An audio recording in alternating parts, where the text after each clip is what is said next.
Hinahakot na ang mga niyog na pananim. Yan o, hinahakot ang ano, pananim na niyog. Ba't ga? Yan o, model. Model ng niyog.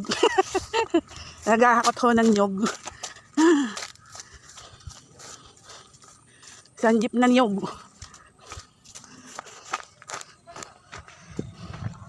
Yan guys, oh, niyog pananim. Sandaang niyog. O yan guys. Hakutin natin guys. Hakot tayo ng niyog.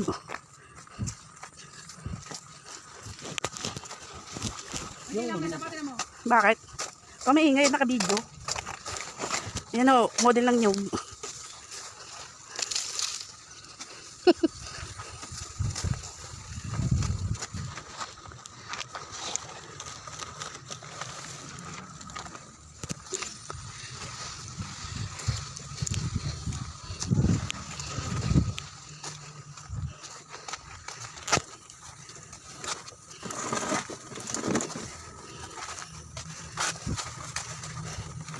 Yan o.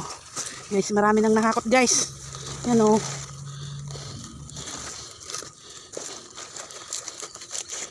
Yan.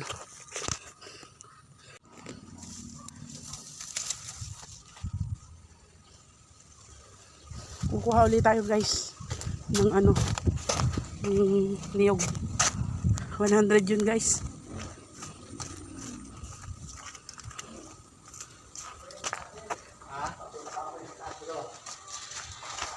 Ano guys, ang dami pa. Yan.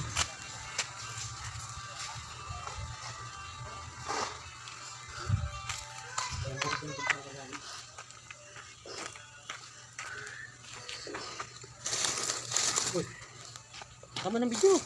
Go. Yan guys, kuha pa tayo guys.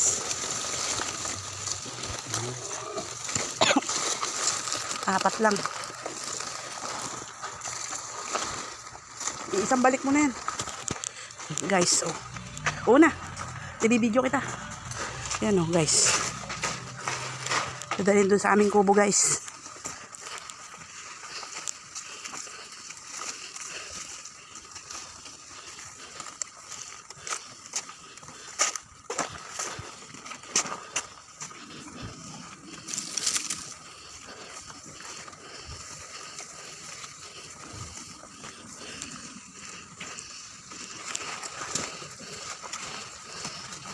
So, isang hakot na guys yun.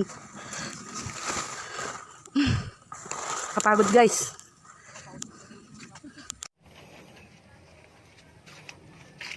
Eto na, mga kamagsasaka. Are. Mga dwarf coconut to, nakahanda na, pananim natin. Ito. Saka yun. Mga kalamansi. May rambutan din, may avocado. At may guyabano. Ayan. Ayan. Mga dwarf coconut ito guys. Yung takunan. 3 years lang bubunga na. Ito pa guys. Oh.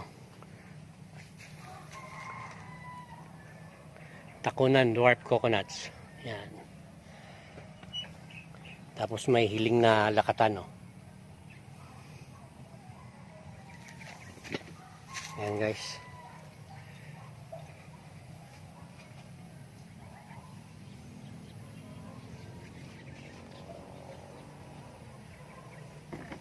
Tatanim natin.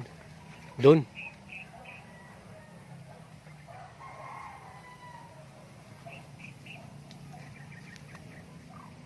Dito natin guys itatanim yung ating mga dwarf coconut. Ayan. Ayun. May tinesting na kasi tayo na kahit matubig, nabubuhay pala siya. Ayan o. Nilagay ko lang sa sako. Tapos, nilagyan ko ng lupa. Ayan, nabuhay. Isang taon na yan guys. Yung dwarf coconut na yan. Ayun.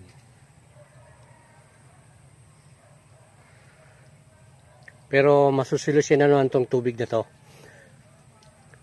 Bubuhay namin yung kanal dun sa gitna, yung kanal, para hindi na pumasok dito ang tubig.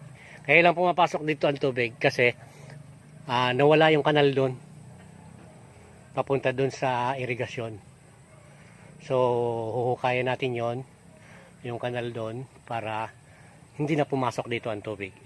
Yan. Nilagyan ko guys ng bawal na magtali ng mga hayop kasi nasisira nga yung mga tanim natin na dwarf coconut. Ayun, oh. Ngayon, para talagang hindi na pagtatalian, pupunuin na natin guys ng dwarf coconut yan.